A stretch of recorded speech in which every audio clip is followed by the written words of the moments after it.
Hey everyone, James Reeves, AutoGuide.com here at SEMA 2025 in Las Vegas. Behind me, Honda. I know you guys want to see what Honda has to show at the show. They've got a new Integra. They've got a new Passport. Of course, they're just concept cars, but these could come to fruition. We're going to talk to the guys in the Honda booth and show you a couple other cars that are on display here. Stick with us. Let's take a walk through. Our SEMA 2025 coverage is sponsored by Hagerty. Along with providing insurance for special cars, Hagerty is home to Hagerty Drivers Club, Marketplace, Hagerty Media, and events like the Amelia, Radwood, and more. Learn more at Hagerty.com. Jeremy, thank you very much for being on the program. We're looking at a new Honda Passport HRC concept. For those out there who don't know what HRC stands for. It's Honda Racing Corporation. It's the racing arm of Honda. All right. And what did we do with this Passport concept? We're trying to expand the capability of the vehicle so that the person can use the vehicle farther off-road, go to the more difficult places, expand the reach and capability of the vehicle. So for this vehicle, what we've done is we've redone the styling front and rear to improve the approach and departure angle for the vehicle, right? We've added functionality for things of more exposed prominent tow hooks front and rear, winch, rock sliders on the side so you can tackle any terrain. If you look underneath, it's fully protected on the underbody, even more so than the normal production Passport. The entire prop shaft is covered, the rear diff is covered, all those types of things. Added extra functionality for the roof rack platform and the lights for the person who's going to go off-road in all conditions. Tell me about the four-wheel drive on this. It's an all-time system. The system for this car is actually identical to the production system. So if you're buying a 2026 Passport, this is the same mechanical hardware for the drivetrain, the engine, the rear diff, all that type of stuff. What's different is the ride height is increased, and we're using prototype multi-matic dampers along with the additional tire size to give you more capability off-road. So the interior's been retrimmed with HRC colors. We've added a panel in front of the navigation unit to allow you to mount your own accessories for off-road use, radio, off-road navi, that kind of thing. There's a panel in the roof to control all the exterior lighting. Some of the exterior lighting is mounted on the new roof platform. On here right now, we've got tracks and a jack and a canopy.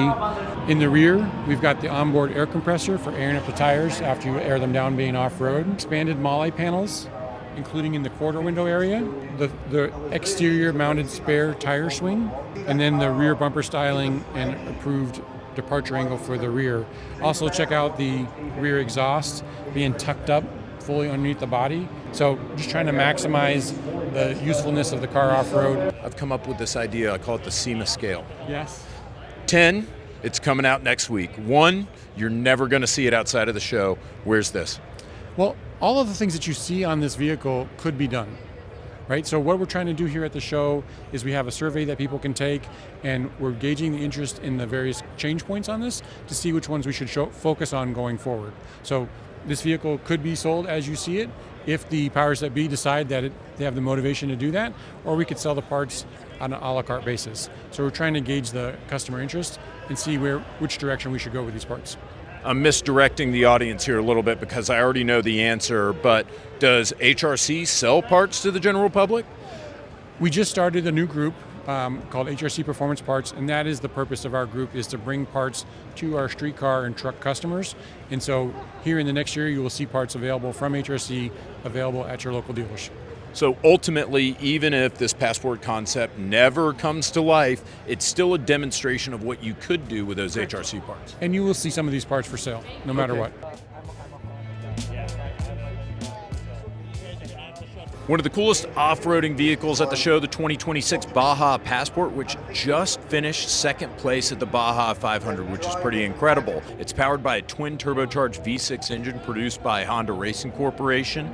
It uses a new body with inspiration taken from the new 2026 Honda Passport. It makes a whopping 550 horsepower out of the HR35TT 3.5-liter twin-turbo engine using the same block and cylinder heads as the production Honda 3.5-liter iVTEC V6. We're looking at the new Integra. Really, really, really, really neat looking car. Caught our eye, especially, I mean, the color helps, right? Rob, tell us all about it.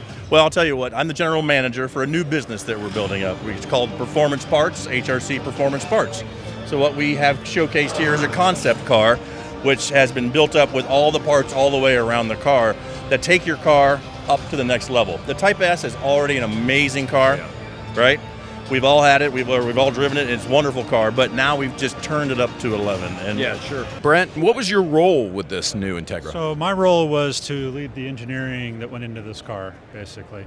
And so this was an opportunity for us to take what we've learned about the Integra from our racing program, our DE5 Integra race car, and apply some of that to the base Integra. So we want to try to bridge that gap from the race car to the production car. You want to start with reducing weight as much as you can. And so from that standpoint, we've gone through the car and done a lot of things to reduce weight, like we've taken out the rear seat, we've added front carbon fiber buckets, we have a carbon fiber front hood, we have very lightweight wheels, et cetera, et cetera. So there's a lot of things just to take weight off the car. Brent, how hardcore are we talking? Does this have air conditioning? It does still have air conditioning right now. We've toyed with the idea of removing it, but for now we've got it on there, right? Okay, so you can still daily drive this if you live in the South. Completely a daily driver car.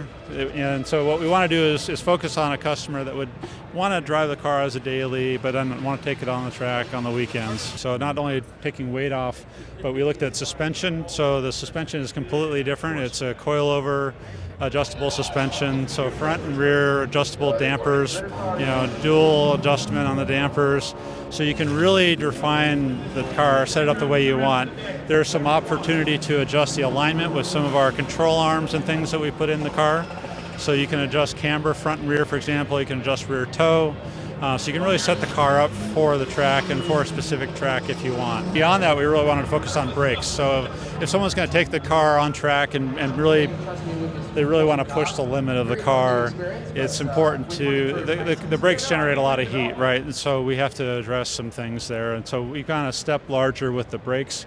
Basically put the largest brakes we can fit inside of a 19-inch wheel on the front of this car.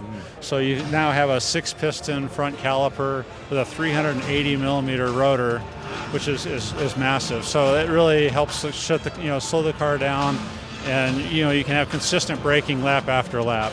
I'm a big first generation 3-door Integra guy. We're sticking with what's out in the current product lineup right now, but we are thinking about some of the older vehicles as well as we go forward. There's something I call it the SEMA scale. Okay. We're talking 1, never gonna see it. 10, it's out next week. Where's this? I'd say somewhere in the middle. Okay, about a 5 on the SEMA scale. So that means commenters, what I interpret that as, call your local Honda and Acura dealers, harass them, and then maybe we'll see this actually come to fruition.